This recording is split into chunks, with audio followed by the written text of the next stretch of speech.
Qu'est-ce que le baptême du Saint-Esprit? Quelles sont les conditions de sa réception? Et quels sont ses effets sur ceux qui le reçoivent? Le baptême du Saint-Esprit n'est pas une influence qui se fait sentir sur le corps. Il ne provoque pas d'ébranlement nerveux, de secousses physiques, convulsions, contorsions ou état épileptique. Il ne supprime pas le fonctionnement normal de l'intelligence. Il ne paralyse pas la pensée, il ne transforme pas l'homme en un être irresponsable de ses paroles et de ses actes. Où demeure l'Esprit de Dieu? Dans l'esprit de l'homme. Ceci nous donne la clé de la réception du Saint-Esprit et nous fait comprendre les manifestations qui en découlent. Quand l'enfant de Dieu a saisi que Dieu agit par son esprit dans l'esprit humain, alors il comprend le sens de l'expression être rempli du Saint-Esprit. Et il est capable de discerner les contrefaçons de Satan dans le domaine des sens, des émotions.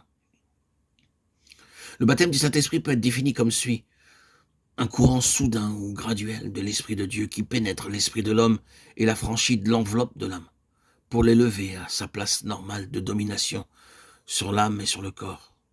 Libre, l'esprit est alors un passage ouvert, une voie libre par où l'Esprit de Dieu peut déverser sa puissance. La pensée de l'homme s'en trouve illuminée, purifiée, les yeux de l'entendement sont remplis de lumière.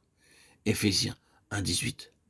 Le corps, enfin, est alors parfaitement asservi à la domination de l'esprit, parfois fortifié et vivifié dans la lutte où il se trouve engagé contre les puissances mauvaises.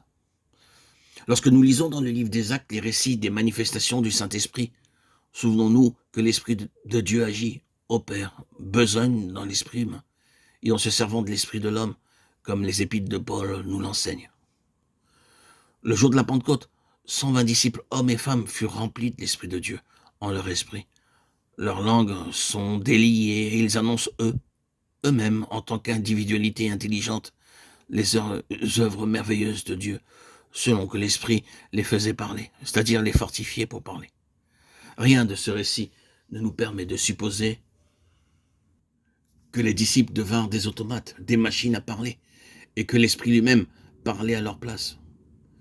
Mais leur esprit étant rempli de l'Esprit de Dieu et inspiré par lui, ils eurent une claire vision de ce qu'il fallait dire, en même temps qu'une parfaite liberté d'expression pour raconter les choses merveilleuses de Dieu, selon qu'ils étaient conduits.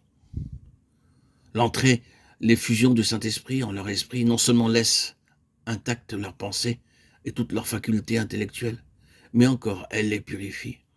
Elle augmente leur pénétration et leur puissance. Examinons ce qui se passe chez Pierre. Son action et ses paroles inspirées par l'Esprit Saint et dites par l'apôtre, sont remplies d'une telle puissance de conviction que 3000 personnes se convertissent et sont sauvées. Aucune contrainte ne s'exerce sur ces convertis, mais il y a chez eux une conviction profonde et tout intérieure qui les tourne vers Dieu. Ils n'agissent pas sous l'impulsion de la terreur, mais ils sont mus par une crainte salutaire du Seigneur, qui les conduit à une sainte tristesse et à la repentance.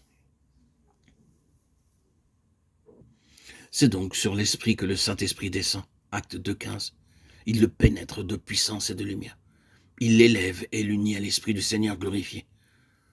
En même temps, l'enfant de Dieu est fait un même esprit avec les membres du corps mystique de Christ, avec tous ceux qui, comme lui, sont unis au chef, le Seigneur.